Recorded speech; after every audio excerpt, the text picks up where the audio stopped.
Mi nombre es Clemencia Venegas y yo soy colombiana.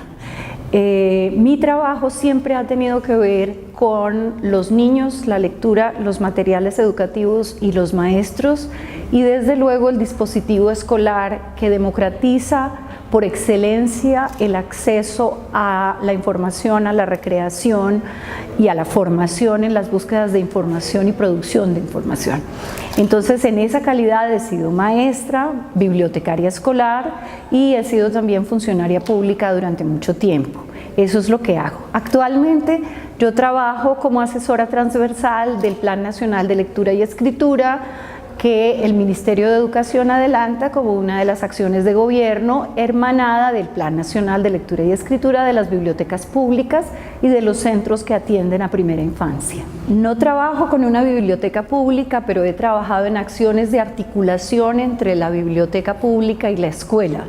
Los niños también son ciudadanos y tienen exactamente el mismo derecho a un servicio público, que es la biblioteca, cuya función es desde luego informar, recrear y formar. Ciudadanos que sepan que tienen el derecho a un servicio público de calidad en esos campos y que además tienen que tener materiales dirigidos a su edad y una programación y servicios que sean aptos para primera infancia, para los primeros lectores que empiezan y para los lectores que ya tienen, digamos, alguna práctica, ofreciéndoles unos repertorios de materiales que vayan mucho más allá de los repertorios canónicos que les ofrece la escuela,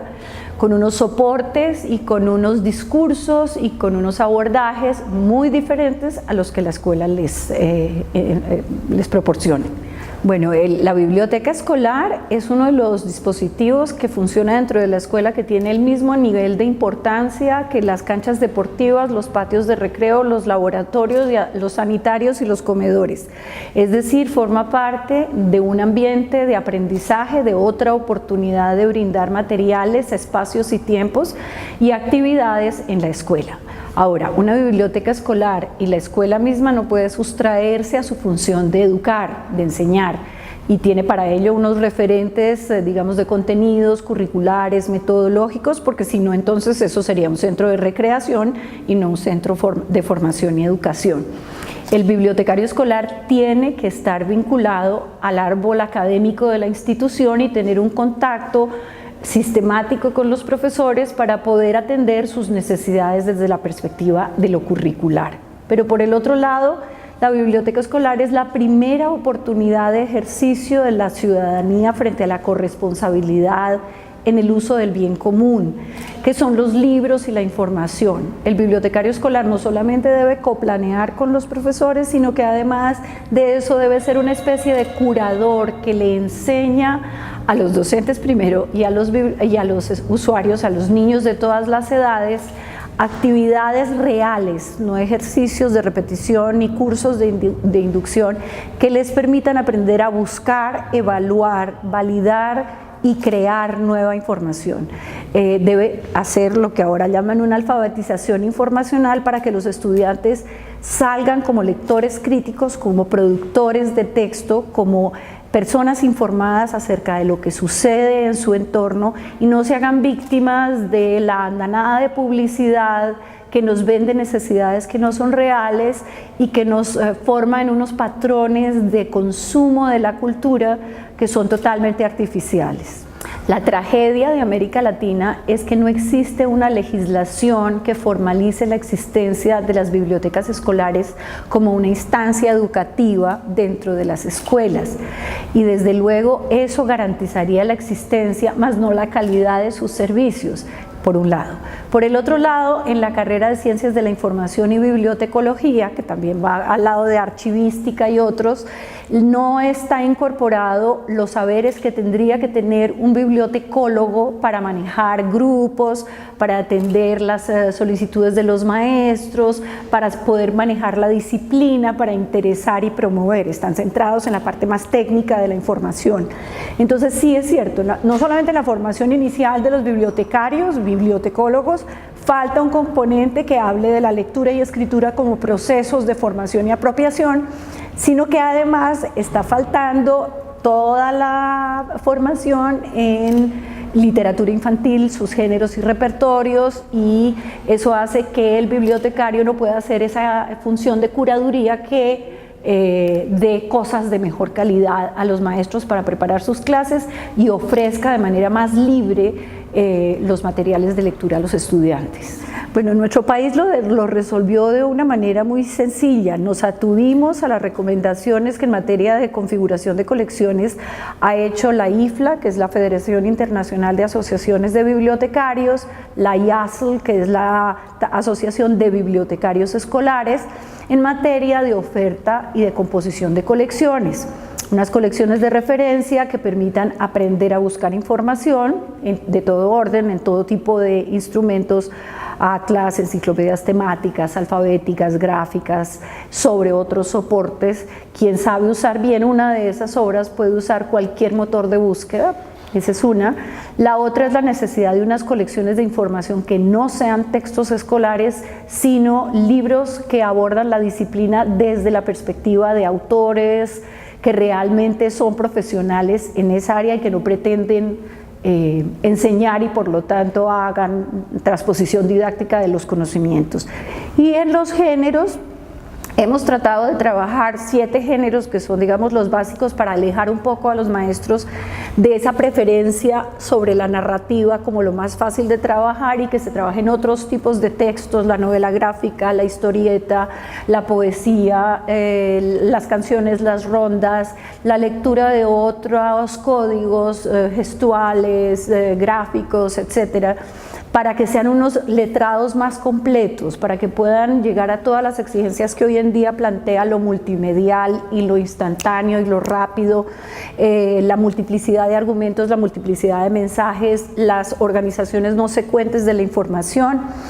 Nosotros no creemos en los cánones, lamentablemente los lineamientos curriculares se malinterpretan como que hay que leer los clásicos que fueron escritos para adultos. Creemos que hay que centrarnos en lo más importante, que es donde se necesita, es decir, en primera infancia y en básica, donde debe haber libros que sean accesibles para los niños. Y en ese sentido lo que estamos trabajando de alguna forma es remedial, es decir, sabemos que hay una honda y amplia brecha de oportunidades y de equidad en los niños y creemos que las oportunidades se deben satisfacer donde más se necesitan. La amistad es como la sangre que corre a la herida antes de que se la llame. Nosotros estamos atendiendo prioritariamente a aquellos que tienen la brecha, la herida, la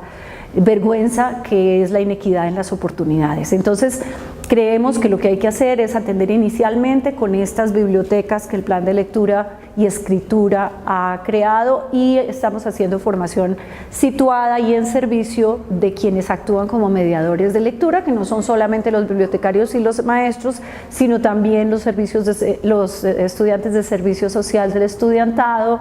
los padres de familia, desde luego, y todas las personas que tengan que ver con tener contacto con un niño. Bueno, es raro que lo diga una persona que trabaja con el Ministerio de Educación y con el Estado, pero la función formadora de la pulsión de leer más importante es la de la familia,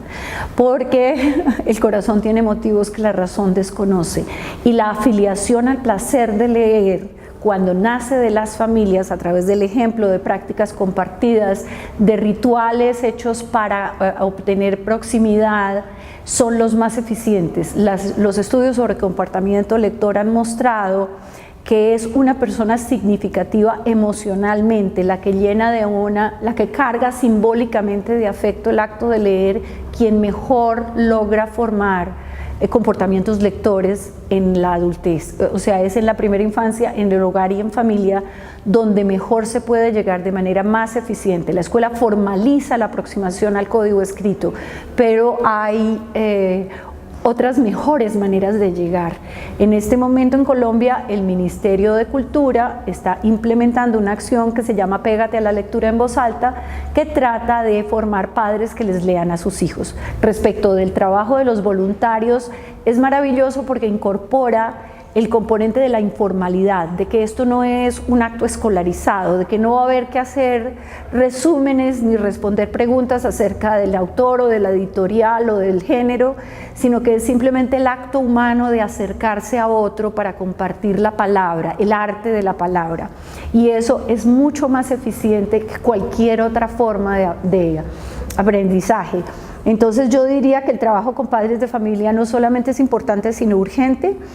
y que la labor de los voluntarios es una generosa donación de su tiempo para lograr las interfaces entre humanos que cada día son más difíciles. Nosotros ya no hablamos, sino que whatsappeamos incluso a la hora de la comida, de las conferencias, de las clases, etc.